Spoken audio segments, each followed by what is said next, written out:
You know, one thing that kept coming up this summer was Jess and I would talk a lot about Spider-Man 2 specifically because it celebrated its 20th anniversary this summer, which is so wild and insane and was such a, a huge mark and shift. We talked about how big it was that Tobey Maguire took on that role and like how intellectual property of things like superhero characters took on so much. And like, obviously Sam Raimi was like so exciting that he took on those movies. And like, what specifically was thrilling about that set of trilogy of movies and working with Sam? Well, I had the movie I referred to with Costner was my first movie with Sam, For Love of the Game. Mm-hmm. And I was, I was a theater guy just sort of starting to make that transition and completely from hunger. And Sam, first of all, I was auditioning for a 2-line part in the movie. And I went into, expecting there to be a casting director there. And they introduced Sam Raimi, the director. I was shocked that he was even there. I read my little scene, and then he started asking me questions about baseball and about the Tigers and Detroit and all of that. And which, by the way, I did sneak my Tigers cap into the Union, as you may have noticed. And just, his generosity to a beginning inexperienced, guy with no clout, was remarkable to me. He ended up asking me to read for a bigger part and cast me in the bigger part.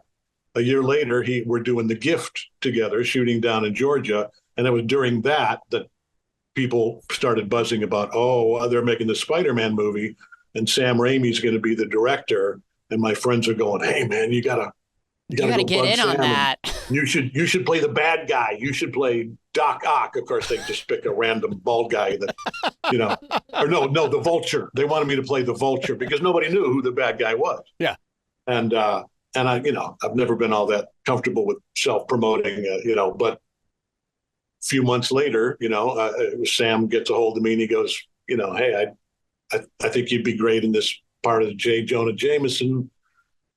We got to convince the producers. I can't just hire you. You're going to have to audition. I hope that's okay. And I was like, yeah, that's okay. I mean, I've auditioned for pretty much everything I've ever done. And, got in the room and did my silly audition, which I think was on one of the DVDs at one point. Oh, was it? Oh, wow. I'm pretending to be choked by the Green Goblin and, doing my take on JJJ, which to me was all about trying to jump off the page of the comic book. And, the powers that be at Sony bought it. And that was the beginning of, that trilogy of delightful movies with Sam and Toby and just such a proud thing to look back on. God, and it was fun to do. So good, yeah. It was such perfect casting.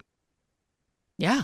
Well, yeah, I mean, all of it, and that's one of the things that Sam, like most good directors, obviously the casting is a giant part of it, and I, even back then there were so much fanboy stuff, on the internet about, Tobey Maguire, no, Kirsten Dunst, no, it should be, this, that.